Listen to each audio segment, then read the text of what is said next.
वृद्धावस्था आए नहीं। उसके लिए गौमूत्र प्राशन, गौ माता के दूध का प्राशन और गौ माता जी के घी का एक सदुपयोग मैं आपकी सेवा में और रखूंगा। बुढ़ापे में एक बीमारी आजकल बहुधा देखी जा रही है, मैं इन पत्रों पर भी अभी चर्चा करूंगा। बहुत सुंदर सुंदर पत्र उपस्थित हुए हैं, अभी लोगों ने अपनी भावनाओं को रखा है।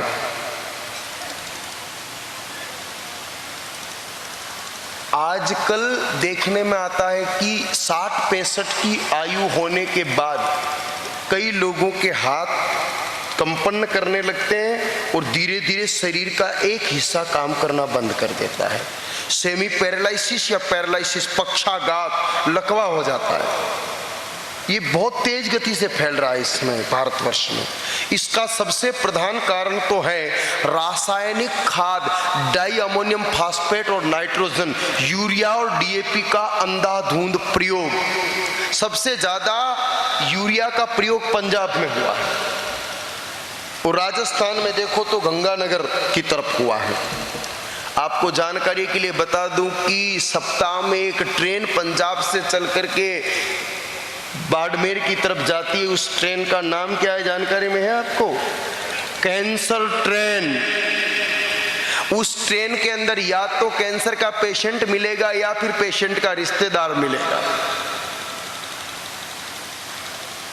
भयंकर बढ़ रही है बीमारी सिर्फ यूरिया और डीएपी के कारण।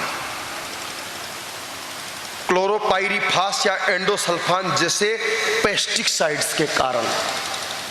कीड़ों को मारने के लिए जिन दवाओं का इस्तेमाल हम लोग कर रहे हैं वो मानव समाज के लिए घातक है। आप कहोगे फिर क्या करें? अगर इस सभा में किसान बैठे या जो घर पर आजकल कई तरह की बगीचियां बनने लगी है। मैं एक दिन अखबार में पढ़ रहा था कि सीकर में तो छत पर भी सब्जियां उगाने की टेक्नोलॉजी चल रही है, टेरिस गार्डन। लेकिन आप टेरिस गार्डन पर भी जहर डालोगे तो कोई फायदा नहीं है। अगर कोई जीवाणु कीटाणु फसल में लग गया है तो देसी गाय माता के 10 लीटर गोमूत्र में 1 किलो नीम के पत्ते, आधा किलो आक के पत्ते, थोड़ी सी हींग डाल करके और उसको जमीन में या गोबर में दबा दो। 10 दिन बाद निकालो। 1 लीटर वो जो तरल पदार्थ प्राप्त होता है उसमें 10 लीटर पानी मिला करके आप अपनी फसल पर स्प्रे कीजिए। कीड़े मकोड़े तो नहीं लगेंगे और वो जो फसल पर उसका कोई रासायनिक दुष्प्रभाव भी नहीं पड़ेगा, उसमें जहर नहीं पैदा होगा। अलवर जिले में हमारी यात्रा थी पिछले वर्ष, तो खेतों में होकर के जा रहे थे। गांवों में आयोजन ज्यादा रखते हैं, शहरों में बहुत कम ही कार्यक्रम करते हैं क्योंकि गांवों में ही गौ माता की रक्षा अच्छे से हो सकती है। तो जा रहे थे तो रास्ते में लौकी का, घिया का एक बड़ा सुंदर खेत दिखा। हमने हमारे साथियों से कहा भाई 2-4 किलो घिया यहाँ से ले लो, खेत का है, ताजा है, जो भी शुल्क है दे दो। तो खेत का मालिक पीछे पीछे चल रहा था। कहा बाबूजी पैसे की बात नहीं है लेकिन सब्जी नहीं देंगे। कि भाई जी क्यों नहीं दोगे? कि हमको पिछले 4 साल से दाल ही खा के जीवन निकाल रहे, सब्जी हमारे खेत में होती है हम भी नहीं खाते। क्यों? हम इतना जहर डालते कि हमें पता है कि ये भोजन नहीं जहर है, कैसे खाएं हम? तो फिर आप क्यों डाल रहे हो? धंधा को, पेट को सवाल है। वो पेट का सवाल आपके पेट को खराब कर रहा है, ये पता है कि नहीं आपको? कम खाओ लेकिन शुद्ध खाओ। ऐसे किसानों से सब्जियां और अनाज खरीदो जो देसी गाय माता का गोबर खेत में डालते हो और गोमूत्र का छिड़काव करके उनको रोग से बचाते हो। वो अन्न फल सब्जियां खाओगे तो 100 साल की उम्र निश्चित रूप से पाओगे। मिल रहे हैं, थोड़ी मेहनत आपको करनी पड़ेगी और मांग बढ़ेगी तो सभी किसान करेंगे। जब यूरिया डीएपी का प्रोडक्ट लेना लोग बंद कर देंगे तो किसान भी बोना बंद कर देंगे। और थोड़ा सरकार को भी विचार करना चाहिए। यूरिया डीएपी पर अरबों की सब्सिडी देती है और गौशालाओं से गोबर का खाद कभी खरीदने का नाम ही नहीं लेती है। अरे रुपया किलो, अदेली किलो, 8 आना किलो, अगर गोबर भी सरकार खरीद और विकोवर्मी कंपोस्ट या कोई प्राकृतिक खाद बनाने किसानों ने सब्सिडी पे देवे तो शायद गौशाला को भी काम चल जावे और देश में जो जहर फैल रहे हो वो भी रुक जावे। देखो सत्ताओं को कुछ तो करना पड़ेगा, जमीनी काम। हालांकि कई लोग हमारा विरोध करते हैं, महाराज आप शासन के खिलाफ क्यों बोलते हो? अरे जब शासन नियंत्रण कर रहा है तो ऐसी चीजों पर भी नियंत्रण करे। अरे जहर पर, हर जहर पर सब्सिडी और उत्तम चीज पर सब्सिडी नहीं, ये दुख होता है इस बात का। अंग्रेजी दवाइयां साहब पूरी तरह से 100% निःशुल्क हॉस्पिटल में मिल रही है कि नहीं मिल रही है? आप सब पढ़े लिखे सज्जनों, बोलो सरकार के द्वारा व्यवस्था है कि नहीं है? चाहे पिछली सरकार करो, ये सरकार करो, हम पर्टिकुलर किसी सरकार की बात नहीं करते, लेकिन देश में निःशुल्क मेडिसिन दी जा रही है अंग्रेजी दवाइयां धड़ल्ले से। तो भाई जी पंचगव्य चिकित्सा भी तो है जो बहुत पुरानी है, जिसका चरक संहिता और सुश्रुत संहिता में उल्लेख है। तो फिर क्यों नहीं गौशाला में उत्पन्न होने वाले देसी गौमाता के गोमूत्र अर्क को सरकार खरीदे और हॉस्पिटलों में दे, क्योंकि गोमूत्र पीने से बीमारी मिटती है। वो पैसा घास के काम आएगा, गौमाता जी बच जाएगी और रोग भी मिटेंगे। अंग्रेजी जहर खिला खिला करके रोग दबता है, मिटता नहीं अंग्रेजी गोलियों से सज्जनों। एक खाओगे दूसरा पैदा करेगी ये विषय, क्योंकि अब हमारी तो सत्ताएं सुनती नहीं है, तो बाबा लोग पागल होते हैं, क्रैक होते हैं। आप तो वोटर हैं ना उनके, तो वोटर हो तो जरा बोलो ना उन लोगों को, अधिकार है आपका, आपने दिया है तो लेने का भी अधिकार रखते हो भाई। लोकतंत्र कहते ही किसे? श्रेष्ठ मांग को रखना चाहिए, अच्छी मांगों को रखना चाहिए। गोबर जैसी चीजों का उपयोग अगर दिल और दिमाग से करें ना तो देश बहुत आगे बढ़ सकता है।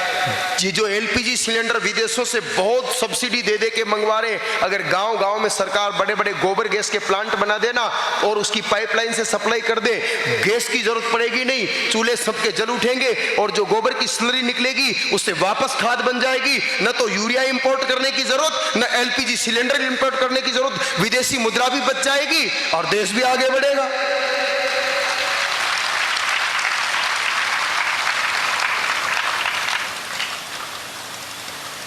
कुछ करो, समय जा रहा है, मांग अच्छी होनी चाहिए।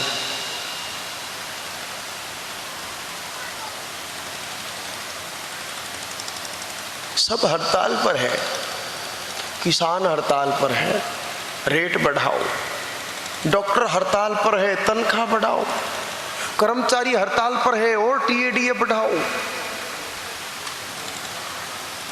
अरे गो भक्तों, कभी आप भी तो हड़ताल पर आओ, गो माता के लिए सामूहिक रूप से कुछ ऐसे प्रयास करो जिससे भगवती गो माता का काम अच्छे से हो सके।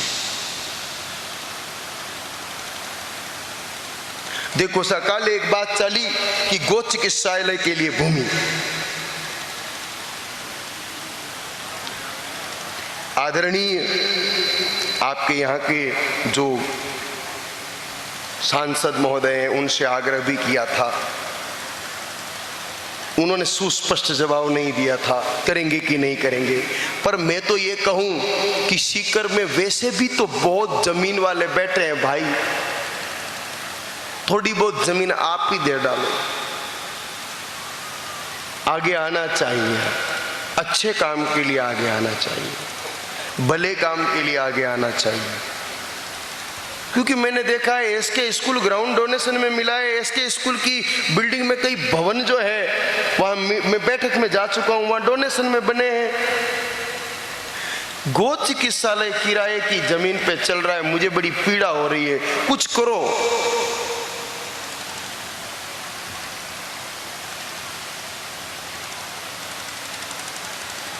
और कोई नहीं करे तो ये जो गो कथा आयोजन समिति है उनसे मेरी हाथ जोड़ के विनती है कि आप लोग कुछ करो।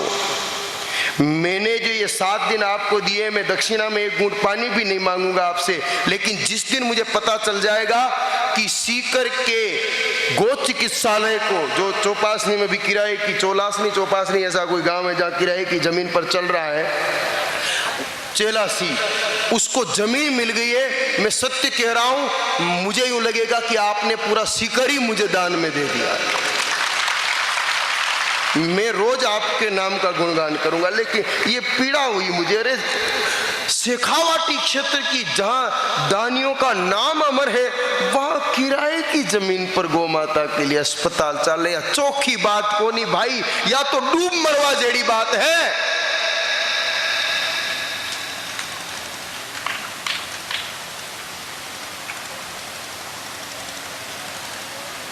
सोचता हूं गोड़ साहब कुछ होगा क्या, आप करेंगे? बोलो आप लोग सहयोग करोगे क्या? गौ चिकित्सालय की जमीन मिल जाएगी तो बनवाने में हाथ खड़ा करो। एक एक रुपये कौन कौन दे, मुजादा की बात को नहीं करूं, हर महीने एक एक रुपये तो भेज सको थे। अगर थे सब एक एक रुपये भी हर महीने भेजना शुरू कर दो तो थाके देख पड़ोसी भी भेजना शुरू कर दे वेला, तो अटे सीकर में कम कम 2 लाख लोग निवास करे, महीना का 2 लाख रुपए की दवाइयां सुके ही गौ माता को प्राण बच जावेला भाई। अरे भगवान श्री राम जी जब पुल बनवा रहे थे ना, तो एक छोटी सी गिलेरी भी रेत पर लौट करके और उस पुल पर जाकर के उस रेत को जाल रही थी। भगवान राम ने पूछा कि रे प्यारी गिल्लू,